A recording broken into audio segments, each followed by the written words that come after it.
Nasa kamay na ng Department of Justice ang ulat ng Anti-Money Laundering Council o AMLAC hinggil sa mga bank account na iniuugnay kay Senadora Laila De Lima na naglalaman umano ng pera mula sa kalakalan ng iligal na droga sa New Bilibid Prison. Ayon sa DOJ, kinokonsidera nilang ipa-freeze ang mga naturang bank account dahil maaari umano itong magamit bilang ebidensya laban kay De Lima. Samantala, itinanggi ni DOJ Secretary Vitaliano Aguirre II na pinwersa nila si Lieutenant Colonel Ferdinand Marcelino na magsalita laban sa senadora. Narito ang ulat. Hawak na ng Department of Justice o DOJ at ng National Bureau of Investigation o NBI ang report ng Anti-Money Laundering Council o AMLAC ukol sa mga bank account na di umano'y pinaglagyan ng pera ni Senadora Laila De Lima mula sa kalakalan ng iligal na droga sa loob ng New Bilibid Prison. Ayon kay Justice Secretary Vitaliano Aguirre II, aabot sa 20 bank account ang nakapangalan sa mga individual na malapit umano kay De Lima ang binuksan ng AMLAC.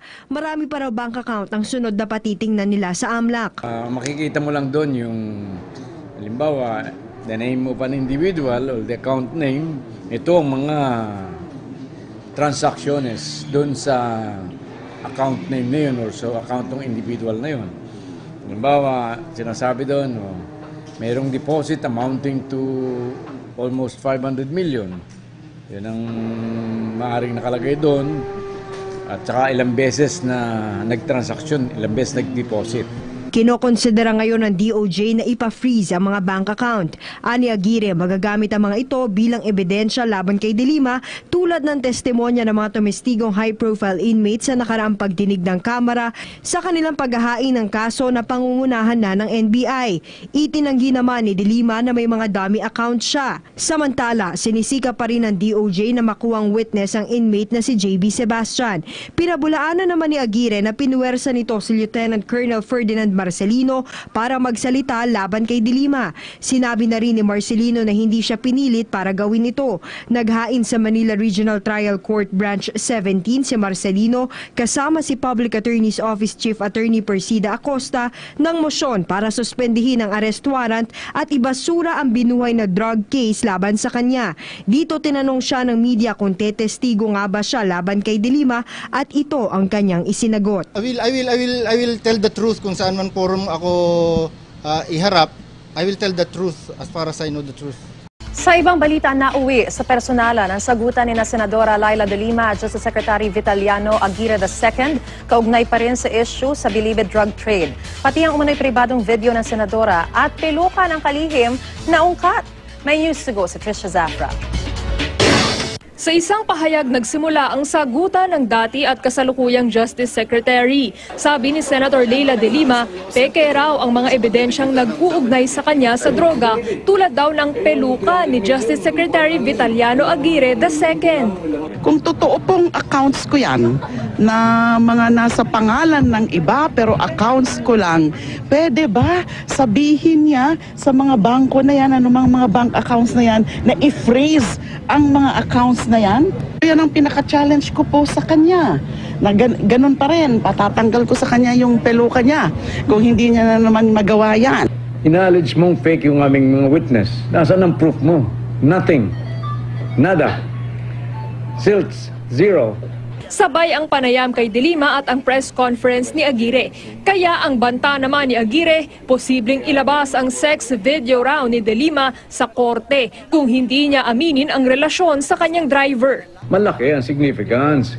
Mag-i-explain yun why Ronnie Dayan was so powerful, why Ronnie Dayan was able to extract monies from the drug lord. Agad na sagot ni De Lima, Alam niya, labag sa batas yan kung merong mang ganyang video. Please stop. This is so foul. They're making me appear that I'm a sexually prolific woman. Na anong gusto niya? Wala po akong sexual life. Yun ba ang kanyang, but I totally deny that insinuation that there is something between me. Handa raw bigyan ng Justice Department ng immunity si Ronnie Dayan na ayon kay De Lima ay hindi na niya nakakausap. Itinanggi rin ni De Lima ang mga pahiwatig na may namamagitan sa kanila ni JB Sebastian na ayon sa kanya ay government asset. Sa lahat ng pagkakataon ng pagpunta ni Secretary De Lima sa kubo ni JB, silang dalawa ay iniwan namin. Why would you have an asset such as JB Sebastian? Was it a sexual asset or a source of information? They're making me appear as if I'm a sex worker, a paid sex worker. Na imagine yung insinuations nila, yun ata yung kwento ng yung witness nilang sino yun? Si Magleo. Na pumupunta ako, I was frequenting the kubol of JB Sebastian. That is a big lie, staying there for several hours. May sagot na rin sa anunsyong may 2 testigo ang DOJ na magsasabing mali ang idiniklara ni De Lima na halaga ng cash na na-recover sa 2014 Bilibid raid. They were able to get more than 300 million on that particular raid. Ang dineclare lang nila is 1,600,000. Fantastic. Tanungin nyo na lang lahat ng mga agencies involved in the operations kung totoo yan. Wala pong ganon. Samantala, ito po sa ibang balita muna, iginit ng Justice Department na under verification pa ang 5 bank account na inuugnay kay Senadora Laila De Lima. Pati ang isang deposit slip na ang petsa ay pumatak sa isang holiday. Saksi si Lia Manyalak del Castillo. Hindi ipinaliwanag ni Justice Secretary Vitaliano Aguirre II kung paano, pero posibleng sa 5 BDO bank accounts daw idinaan ang drug money na napunta kay Senadora Laila De Lima at sa aid driver nitong si Ronnie Dayan. Kabilang ang account ng isang Bogs C. Obuyes, account ng isang Jonathan C. Caranto, at account ng isang kaapelyido ng driver niya. Tig 24 million pesos ang laman ng tatlo. Mas maliit naman pero milyon-milyong piso din ang laman ng kay Marel C. Obuyes at isang Marco Palisok. Sa mga yan, may 19 na transaksyon daw na nangyari na aabot sa 88.5 million pesos ang halaga. Maliit lang ito. Maliit lang. Maliit lang. Aabot ng bilyon. Pero 2 sa mga may-ari umano ng account na pinangalanan ding testigo laban kay De Lima sa media, itinangging kanila ang mga account. Sabi ni Obuyes sa Facebook post na kinumpirma niya sa akin na kanya, ipinatawag siya sa opisina ni Aguirre at pinakitaan ng bank account na nakapangalan sa kanya. Pero imbes na buong pangalan, nickname niya ang ginamit na imposible raw na gamitin para sa account. Puro pagtanggi daw ang laman ng kanyang statement, kaya nagtataka siyang pinalalabas na kontra ang kanyang pahayag kay De Lima. Nakakuha kami ng kopya ng affidavit at itinanggi nga niya na kanya ang bank account. Sinubukan naming magdeposito sa bank account number na ayon sa DOJ ay kay Obuyes, pero hindi ito nakapangalan sa kanya. Kaya katakatakang meron pang 5 deposit slip na hawak ang DOJ na para rin sa account na yan na ibinigay raw ng isang babaeng hindi pinangalanan ni Aguirre. Isa sa mga deposit slip may petsang April 18, 2014 na Biyernes Santo o holiday kaya't sarado ang mga bangko. Mayroon bang deposit slip nga sinasabi mo na Biyernes Santo? Oh, sinong maniniwala ka ba dun sa deposit slip na yun? So at least yung particular deposit slip na yun, parang masasabi mong discredited. Kalay mo kung nilabas ko yun, if it came from me, then sasabihin nila, hindi naman fake naman yung deposit slip, sasabog sa mukha ko yun. Sabi ni Aguirre, for verification pa nila ang mga hawak na dokumento. Gayon din kung may kaugnayan ito kay De Lima at ang babaeng source. Maaaring ginamit siya sa disinformation at pinarating sa akin through her without her knowing it. Na ano niya siya, parang na-confront niya ba siya about this? Sinabi ko sa kanya. Ano pong sinabi? Sinabi ko sa kanya, alam mo ba na possibly you are being used for disinformation? Itinagi na rin na Caranto sa isang affidavit na kanya ang bank account na nakapangalan sa kanya. Sarado ng account na yan nang subukan naming depositohan. Sa parehong affidavit, inamin man ni Caranto na inuutusan siya noon ni De Lima na magdeposito sa account ng driver nito, hindi raw ito umabot sa milyones kundi hanggang 60,000 pesos lang. Si Dayan ang inakusahan ni Pangulong Rodrigo Duterte na kolektor umano ni De Lima ng drug money mula Bilibid, bagamat wala pang inilalabas na patunay kahit sa mismong Bilibid drug matrix. Sa gitna ng mga pagtanggi ni na Obuyes at Caranto, sinabi ng DOJ na hawak na raw nito ang testimonya ng 3 drug inmates sa Bilibid. Nauna nang sinabi ni De Lima na malamang na namimilit lang ng mga testigo at nag-iimbento ng ebidensya ang DOJ laban sa kanya. Wala raw siyang kinalaman sa Bilibid drug trade. Campaign ng kampo ng senadora ayon kay Justice Secretary Vitaliano Aguirre. Ang detalye sa ulat ni Ria Fernandez. Kumakalat ngayon ang 5 cash deposits sa bank account ng dating tauhan ni Senadora Laila De Lima. Sa larawang kuha ng Philippine Star, makikita na kabuang 24 million pesos ang pumasok sa bank account ni Edna Bogs Obuyes mula March 7 hanggang April 24 taong 2014. Nagtataka ngayon si Justice Secretary Vitaliano Aguirre II kung papaano lumabas sa publiko ang naturang mga bank document. Anya, premature ang pagpapalabas sa mga ito dahil inaalam pa nila sa puntong ito kung tunay nga ba ang mga transaksyon. Tingin ng kalihim, isang disinformation campaign ito ng kampo ni De Lima. Alam kong meron silang operation ng disinformation. Sila, para kami, pumutok, makuryente, pumutok sa mukha namin yung aming dokumentong ilalabas. Nitong linggo, humarap kay Aguirre ang mga dating staff ni De Lima sa DOJ na sina Obuyes at Jonathan Caranto. Ayon kay Aguirre, inamin sa kanya ni Caranto na maraming beses na siyang pinagdeposito ng pera ni De Lima sa bank account ng dati nitong driver at di umano'y kasintahan na si Ronnie Dayan. Itinanggi naman ni Obuyes na para sa kanya mga cash deposit slip na nagkakahalaga ng 24 million pesos. Para patotohanan ng kanilang mga pahayag, agad na nagbigay ng salaysay at sumailalim sa lie detector test sa NBI ang dalawa. Kinumpirma naman ng NBI na hindi nagsisinungaling ang mga ito. Gayunman, sinabi ni Aguirre na hindi pa rin lusot sa investigasyon sina Caranto at Obuyes. I could not at this stage exclude anyone or include anyone kasi nag-investigate pa nga lang ako eh. Bukas ang opisyal na isailalim si Caranto sa Witness Protection Program kung nanaisin ito. Maliban kina Caranto at Obuyes, sinabi ni Aguirre na may impormasyon na rin sila mula sa 3 inmate at mga drug trader na nagdadawit kina De Lima at Dayan sa kalakalan ng iligal na droga. Ani Aguirre, umaabot sa 22 bank deposit slips na may halagang 88 million pesos ang hawak nila ngayon kumpara sa 5 lamang na lumabas sa media. Plano ng DOJ na humingi ng tulong mula sa AMLAC para tingnan ang mga ito. Si Albuera Chief of Police Chief Inspector Jovi Espinido, nakita raw ang ledger ni Mayor Espinosa. Senador nga, may senador isa nakita ko, dati ng sekretary ng DOJ siguro yun. Ayun, nakita ko lang. Tinanggi ni Senadora Laila De Lima na personal niyang kakilala sina Albuera Mayor Ronald Espinosa at anak niyang si Kerwin. Bunsod po ito ng paglabas ng isang litrato na ito na ibinigay ng isang source sa GMA News kung saan makikitang kasama si De Lima at ang umano'y si Kerwin Espinosa. Hindi ko makakasya yan. It's one of those. I don't remember this. Honestly. No, I don't know Espinosa. Even the father? Yeah, even the father.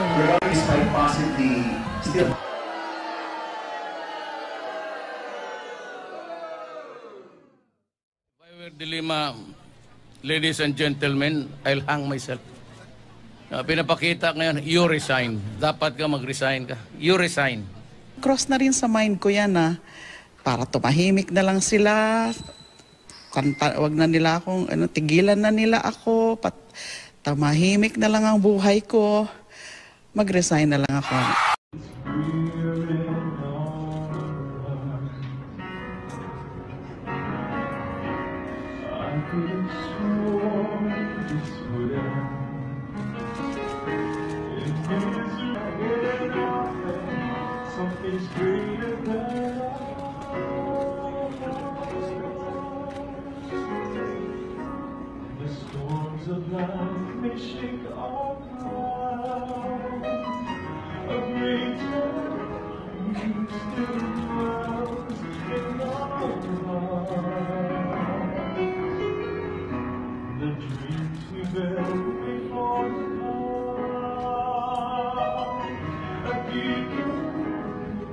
De Lima says J.B. Sebastian gave his testimony under duress. The senator says Sebastian was pressured through his wife to testify against her. She adds an A1 source gave her that information. De Lima says she's no longer following the House inquiry to avoid, quote, compromising her health. Although for the past weeks, nakakabilib din si JB Sebastian dahil hindi, pinanindigan niya, hindi siya kaagad na kumbinsi. But now that he has finally appeared there at nagsumama na rin siya sa mga kasinungalingan na yan, ibig sabihin, hindi na niya kaya yung pressure. Dahil yung source ko rin po says na talaga naman na yung target nung alleged riot na yun, dun sa Bilibid 19 ay siya. Napapatayin daw talaga siya. De Lima also denies allegations about any romantic affair brought up by witnesses at the house. The center insists she never received money from illegal drugs and corruption. While De Lima admits ordering select staff to deposit and withdraw money for her, she denies owning and holding big amounts of cash. She adds her former security aide, Jonel Sanchez, was also pressured to make up stories against her. Ako, Si JB Sebastian, ay taus-pusong nanunumpa na magsasabi ng katotohanan, buong katotohanan at pawang katotohanan lamang. Kasihan ako ng Diyos. Okay, maraming salamat. Ulitin ko lang. Kanina sinabi mo hindi ka government asset, so ulitin ko lang yon para ngayon nakasumpa ka na eh. Are you a government asset? Okay, so the COMSEC is hereby directed to take note of the answer of this particular witness into the records. Habang kami ay nag-uusap, may nag-text kay OIC Ragos. Isang concerned inmate po. Pag alis ng dalaw mamaya, papatayin ni JB Sebastian si Peter ko. Tinanong ako ni Secretary De Lima kung ano yan. Sinagot ko na marami talagang naninira sa akin. Sa puntong yun ay umalis si OIC Ragos. Habang kaming tatlo ni Jonel at Secretary De Lima ay nagkikwentuhan, may mga pagkakataon na nakita ko silang dalawa na nag-holding hands at narinig ko na tinawag ni Secretary De Lima si Jonel na sweetie. Sa puntong iyon, doon ko napagtanto na sila ay may relasyon.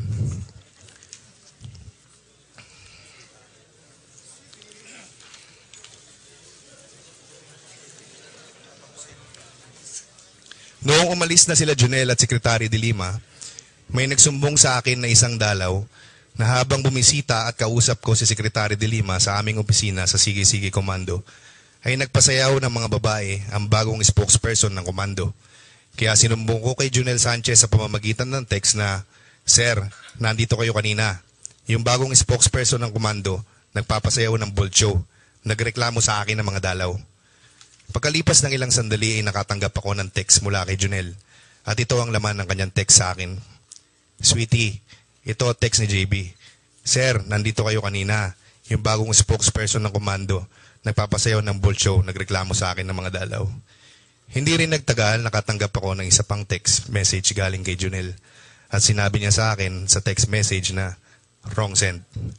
Dahil sa text ni Jonel, nabuo sa isipan ko na siya ay mayroong espesyal na relasyon kay Secretary De Lima. 3 araw matapos ang nasabing raid, kami ay nagkausap ni Jonel Sanchez.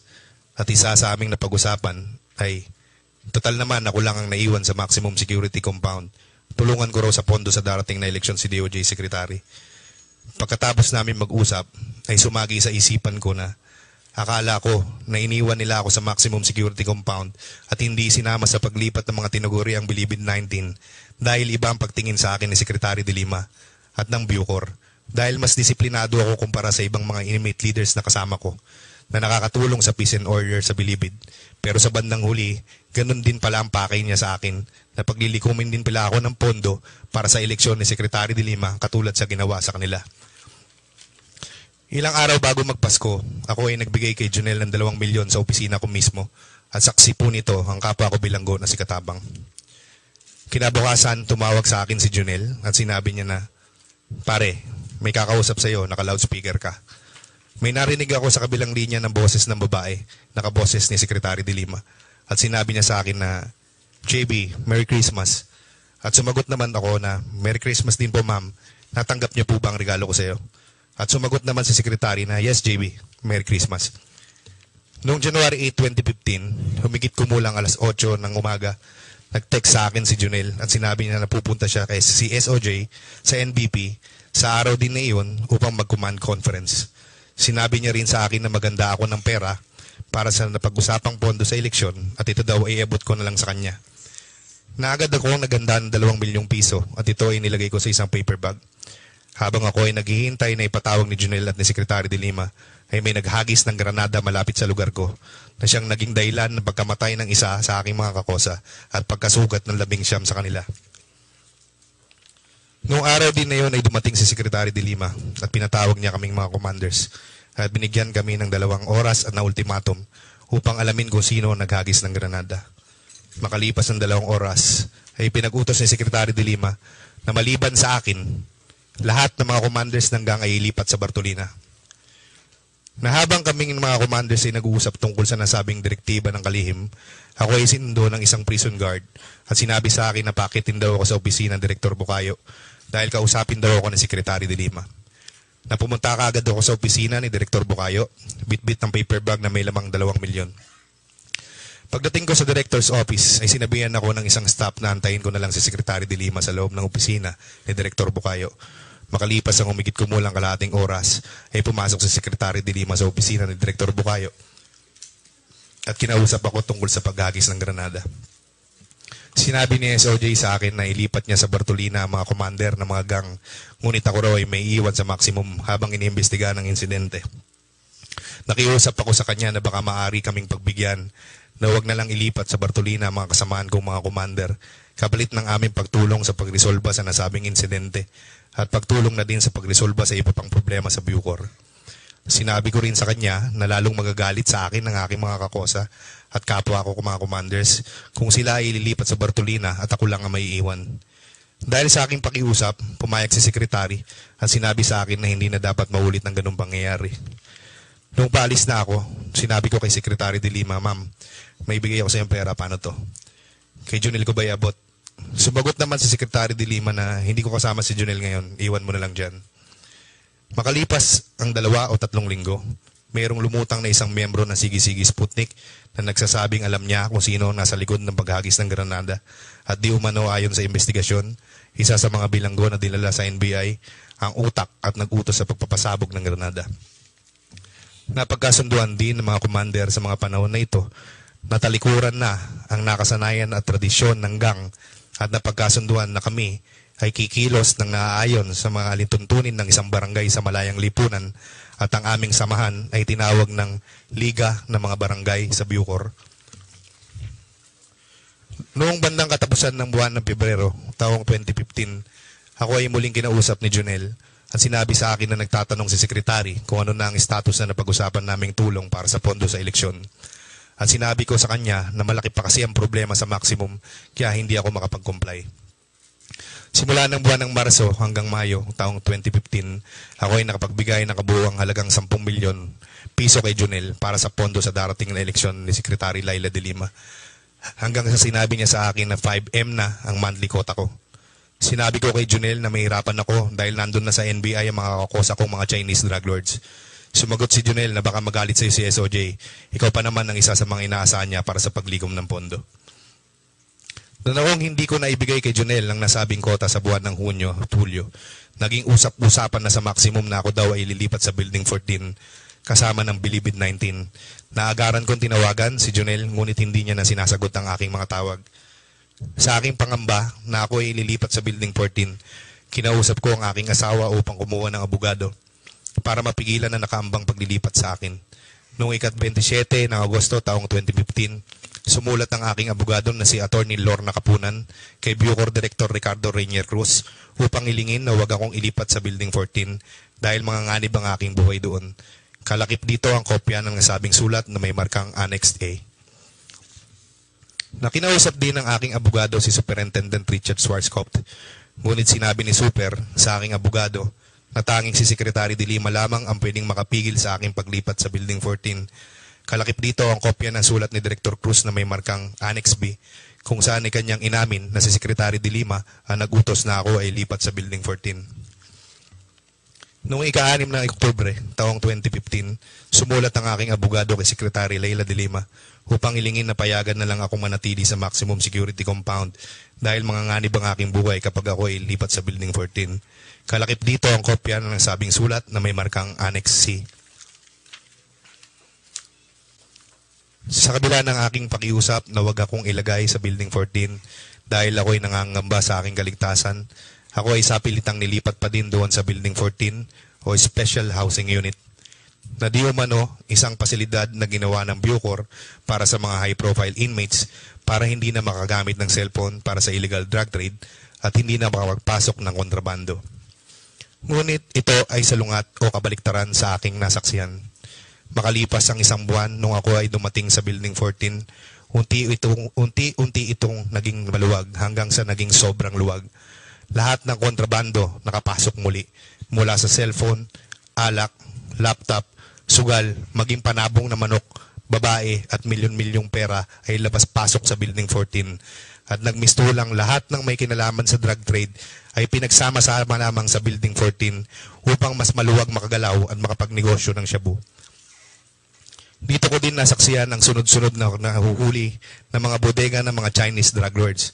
150 kilograms, 180 kilograms, 300 kilograms. Di umano, ngunit malayo ito sa pinapakita sa telebisyon o media. Hindi dinideklara ang tunay na dami ng nahuli sa media. Napagalaman ko na inuutosan ni Clarence Lungail ang mga Pilipinong drug lord sa Building 14 na bumili ng shabu sa mga Chinese high-profile inmates na nakakulong sa Building 14 upang malaman ang kanilang mga bodega ng shabu at ito ay kanyang ipaparade o ipahuli sa mga ninja cops na ayon din sa isa sa aking kasama sa Building 14 na ito raw ay mga galamay ni Clarence Lungail. Ang mga shabu na nasamsam o nakumpiska galing sa mga bodega ng mga Chinese drug lords ay kanilang paghahati-hatian ang malaking porsyento nito at muling ibebenta sa publiko. Ito ang tunay na dahilan kung bakit lalong lumaganap ang droga sa Pilipinas. Mr. Chair, can we ask the good secretary to speak in Tagalog? Kasi, Opo. Tama nga pa. Yeah. Sorry. Noong dyan sa salaysay na ginawa mo, noong sinabi mong noong January 2014 ay nilapitan ka ni JB. Bakit ka nilapitan noong... Opo, Your Honor. Pinatawag niya po ko sa procedure side po, doon sa studio sa compound niya. At pumunta po ko doon ng first week, January 2014. Okay, para maliwanag tayo, ano ba yung prestigious side na yun? Ipaliwanag mo nga. Ang prestigious side po, area po niya yon. Siya pong chairman doon. Ako po, ang area ko po ay Carcel side. Ako po ang isang chairman din doon. Pero mas malaki ang aking, mas marami ang aking hawak na sa area is 8 pangkat po. Sa kanya po ay 4 lang, ipang-5 sa kanya pangkat. Bali, yun namang sa'yo na Carcel side, opo. Ay ilan ang hawak mo? Mas marami at lahat ng mga karamihan sa 70% siguro nasa akin ang mga big time drug lords sa area ko. So, bakit ka nilipitan ni JB nun? Yun po ang sabi niya, nag-usap kami. Pare, tulungan po natin si ma'am, si secretary. Sinong tutulungan? Sinong ma'am yan? Sinong secretary yung sinasabi niya? Secretary de Lima. Para pundo para sa 2015-2016 election. So, anong gawin natin pare? Sabi na, mag-teamwork po tayo.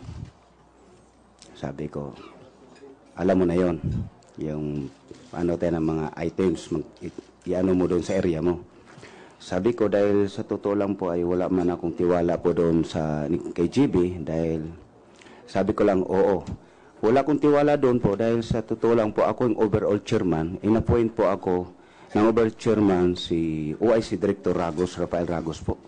Siya po nag-appoint sa akin, overall chairman. Ngayon, linigawan niya ako, gusto siya mag-vice chairman. So maraming mga bulong-bulong kung mag-vice chairman, baka namang sinaryuin ka siya na mag-chairman.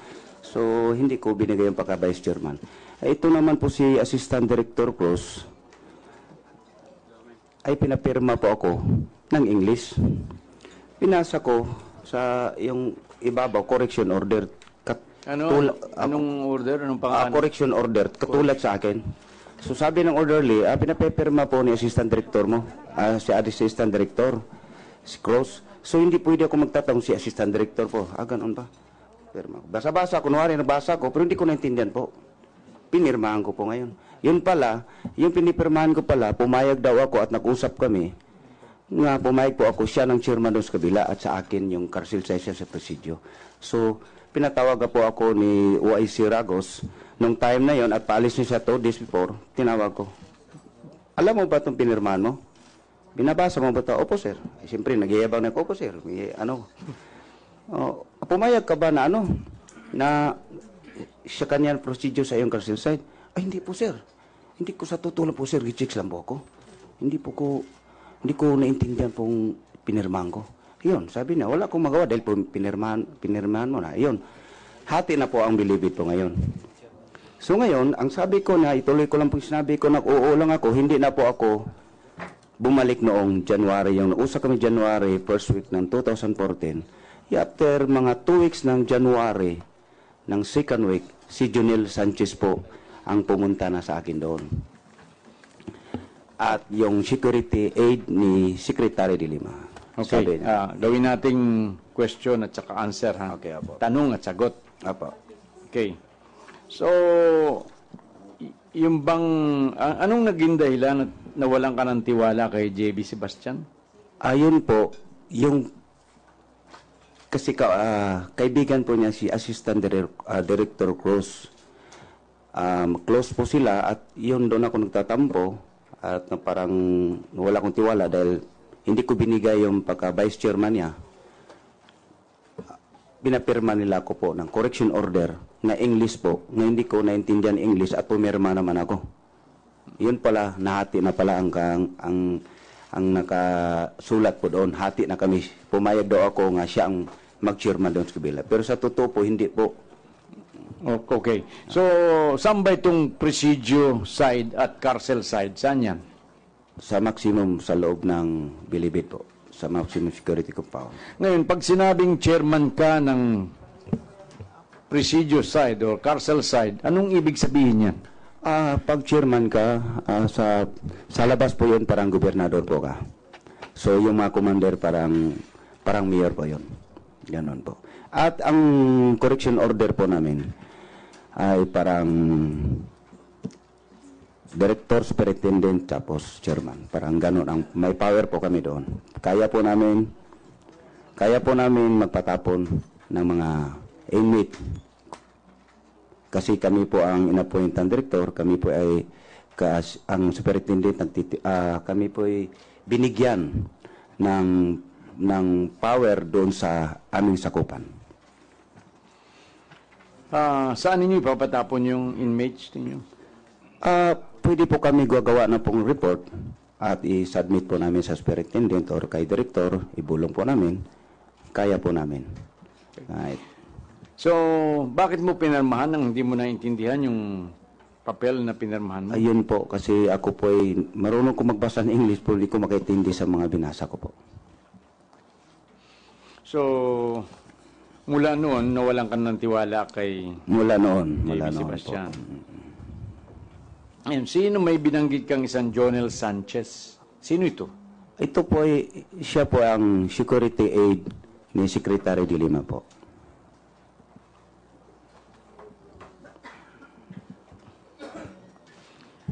Meron ka bang naging pag-uusap kay Jonel Sanchez? Opo, yung pumunta po siya nung second week, 2014 January po. Sabi niya, bakit di ka bumalik? Nag-usap na pala kayo kay JB. Anong ibig niyang sabihin? Bakit hindi ka bumalik? Yung pinag-usapan namin, tulungan natin si Secretary de Lima, mag-teamwork po tayo para pundo sa 2015, sa 2016 eleksyon na pare. Ano ngayon ang sinagot mo? Ang sabi ko ay, Sir Jonel, ay sa totoo lang po, wala po akong tiwala doon. Baka gamitin lang ko i-bumper niya. Tapos, siya pa ang babango kay Secretary. Sabi niya sa akin, ganito na lang, huwag na kayo mag-away. Yung kalimutan na yung tampuhan ninyo. So, Kasi pag mag-away pa kayo, baka maipiktuhan ka, Chairman. Malaki pa na mahawak mong area mo, sabi niya. So, Okay, kalimutan mo na yung tampo mo, yung pinapirma ka ganito. So, ganito, ako na lang mag-ano sa inyong dalawa, pero, sabi ko ni Sir Jonel na, Sir, kung ikaw, Sir, ang mag-breach sa aming dalawa, basta ayaw ko makausap kami uli, papayag po ako. At least, diretso po sa'yo, at least, alam din po ni Secretary de Lima. Yung parang mabango din po ako sa kanya. Okay, so, ang ibig mo sabihin ay pumayag ka dun sa alok ni Jonel Sanchez? Opo, sabi ko, sige, kausapin ko muna, sir, yung mga membro ko, kung ilan ang kaya. Hintay muna. Okay. Paliwanag mo nga, ano ba itong pinagagawa sa'yo ni JB Sebastian at ngayon naman ay ni Jonel Sanchez? Ano ba yung pinagagawa nila sa'yo? Kasi ang usapan po namin una ni JB Sebastian ay tulungan ko siya sa pagbibinta ng shabu. Ngayon, oo lang ako. Tapos, nung 2 weeks, first week po kami nag-usap, January 2014, yung second week po, si Junil lang pumunta doon sa akin, Your Honor. Sabi niya po, Your Honor, sa akin, bakit hindi ka bumalik? Nag-usap na pala kayong GB. Ang sabi ko sa kanya, Sir Junil, wala akong tiwala doon, alam mo naman. Baka gamitin lang ko, baka i-bumper lang ako.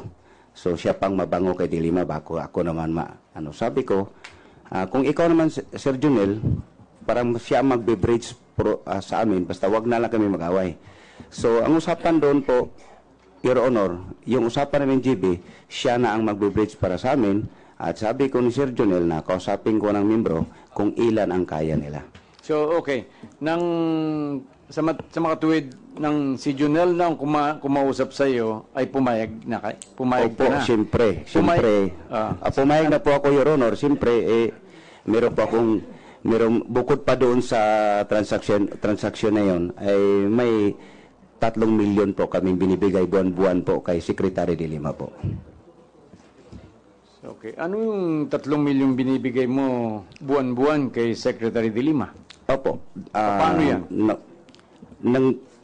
Ikukulikta ko po ang aking sa area po sa mga big time. Tag 100,000, 200,000, may 500,000. So, pag umabot ng 3 milyon, buwan-buwan po yun po ang PR, ang tatawag sa amin yun, PR Payula po.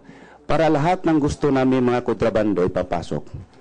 Gold card, motor di Corinti. Ang aking motor di Corinti sa area ko is 100 ka motor di Corinti scooter. Gold card ko sa area ko, nasa 30 to 40 gold card. Concert ko, mag-concert po, gumawa ko ng concert na parang Aranita. Lahat pumapasok ng truck ko, 4-5 truck, 10-wheelers po. Makakarga po ako ng mga beer in can po. 300 boxes po, every event ko po. Okay. Hindi ko maintindihan yung 300 boxes ng beer o cases ng beer. Beer in can po. Carton po, box. Ang bili ko po is 700 pesos. Binibinta ko sa loob ng maximum po ay 10,000. 3 to 4 hours po, ubos na yun po ang 300 boxes na beer. Yung... So, ilang... At saka... Ilang 10-wheeler truck ang pinagkakargahan yan? Isang 10-wheeler na truck na close van po yun. At saka 3 kalahating 10-wheelers po yun. Pang-5 pong generator po. Kasi pag mag-concert po, hindi po pwede kayang kuryente ng Bucor. Kailangan generator po. Ang gagamitin is 350 kVA po ang ginagamit po pag mag-concert po ako. Talaga, 350 kVA? Opo. Okay. Isa-isahin natin yan. Opo. Yung bang pagpasok ng beer, ay kala ko bawal yan sa loob ng bilibid. Pinakabawal po ang inumin na makalasing po. Pinakabawal. Pinakabawal. Kasi yung noon dating wala pa ko sa maximum beer, sila makapasok ng beer. Ako lang nagpapasok diyan mula tinayo yung bilibid ng maximum. Ako lang nagpapasok ng 300 boxes ng beer. Bakit mo naman naipasok yan, samantalang yan ang pinakabawal sa loob ng bilibid? Ay, siyempre po may basbas po tayo sa Department of Justice, yung Secretary de Lima po. Paano ka binasbasan nun? Dahil po doon sa security po niya, ang kausap ko at isang bisis ko po nakausap po si Secretary de Lima sa Pondo, isang bisis po. Nakausap mo tungkol dyan sa Opo, may number po. Saan yung... At tagal-tagal kong hinahanap tong number na po dahil mula ni Red po kami sa maximum, mabuti na lang nakita po sa aking pinsan. Anong papel yan? Ito po ang number po ni Secretary de Lima po. Paano mo nakuha yung number niya? Noong January 2nd week 2014, yung may instruct na po siya nga siya magbe-break sa transaction sa Shabu. Sabi ko, siyempre nagduda po rin ako, imposible, sekretary. Tapos ganun, siyempre, sabi ko, Junel, sir, pwede ba makausap saglit po si sekretary? Okay, bago yun, ano yung number na nakalagay dyan? Basahin mo ng malakas. Teka ma. Yung mata ko. Mababasa mo ba yan? 0917-842-1831 po. 18 or... 19 pala, sorry po, Your Honor. 842-1931. 1931. Opo. Sinabi mong yan ay... Paano mo nakuha nga ulit ang cellphone na yan? Bigyan mo ko cellphone. Sino nagbigay sa iyo niyan? Paano mo nakuha yan? Ito po, ganito po yung ano. Yung pagsabi, gusto ko lang malaman, i-confirm at nagmula nung 2013, October, nag-umpisa na po ko nagbigay ng 3 million kinukuha po ni Junel sa aking talent manager ng banda. 2013. 2013, doon ka nag-umpisang magbigay ng quota kay Secretary de Lima ng 3 million per month. Opo. Okay. Tapos, nung hindi ko nakausap si Secretary hanggang January, nag-usap kami ni Sir Junel, sabi ko, at lalo na yung may instruction na naman daw si Ronnie Dayan, sabi ko, pwede ba makausap si Secretary? Para yata kang tiwala. Hindi, ano lang, siguro din ka lang na, kahit saglit lang po. Sabi niya, sige, para maniwala ka, i-dial mo. I-dial. Dinidictate niya. Cellphone, pwede pa iram cellphone. Attorney. Yung mic mo. Okay. Sige. Sabi niya, sige, dial mo. Dictate. So, dial ko. Itong denial ko po number. Pagkatapos, pindot ko. Pagpindot ko, lumabas yung ma'am. Tapos, sabi ko nga, ikaw mo nakausap. Sabi ko, ikaw mo na makausap. Sabihin mo, kausapin ko. Siyempre, di ba, kausap niya. Sabi niya, hello po ma'am. Itatapos, sabi ko, hello po ma'am. Kausapin ka saglit ni Herbert. Sabi niya sa akin, sige. Ang sabi ko sa kanya, ang sabi ko po ni ma'am, Herbert, sabi niya sa akin, kumusta? Siyempre, baka ang isip ko nun, baka kunwari si sekretary to. Siyempre, pero yung boses niya po, dahil lagi ko po siya napanood sa TV, talagang siya po. Sabi ko, ma'am, confirm ko lang po, nandito po si Sir Junel. May instruction po sa akin. Sabi po niya, okay, bahala na kayo diyan. Ma'am, I confirm ko rin po yung October po, nagmula po siya, kinukuha, nag-umpisa po siya doon sa October 2003, kinukuha po niya yung 3M po. Okay. Herbert, thank you. Yun lang po ang usapan namin doon. Maikli lang po. So, mga anong buwan yan nang nag-usap kayo sa telepono? January 2nd week po, ng 2014 po. So, October nagbigay ka ng 3 million. November nagbigay ka ng 3 million. Opo. December nagbigay ka ng 3 million. Opo. January, kinausap mo si Secretary de Lima. Kasi magmula noong October po, pagbibigay, baka kinukuha po ni Junel yung pera na 3 million, ay hindi ko nakausap. Nung time na yung may panibagong utos sa akin, yung Shabu na pinag-usapan, ay gusto ko lang makausap si Secretary po. Kahit saglit. Pero yung mga nakaraang pinagbibigyan mo, October, November, December, nagduda ka ba na nakakarating kay Secretary de Lima yun o hindi? Kasi, Nung sa 3 million, hindi kasi hindi pa ko, wala kung kunting, kung may duda po, Your Honor, kunti lang kasi ang una-una, ang katiwala ko, yung talent manager ng banda ko po. Tapos hindi lang po si Junel po ay yung security, kung hindi, yung kanang kamay secretary mismo sa opisina ni Secretary de Lima na si Ma'am Lins po ay... Anong pangalan? Ma'am Lins. Ma'am Lins. Oh, Lins po ang yung talent manager ko po ang kasi sila pong close. Anong pangalan yung talent manager mo ngayon? Si Reynanti Diaz po. Reynanti Diaz po. Reynanti Diaz. Ngayon, nung kausap mo siya sa telepono, paano mo naman nasigurong siya yung kausap mo na si Secretary de Lima? Kasi po, lagi ko nanood ng TV at lagi ko po siya, yung boses niya, nabusisan ko po siya. So talagang boses na boses niya? Sobra pong boses. 100%?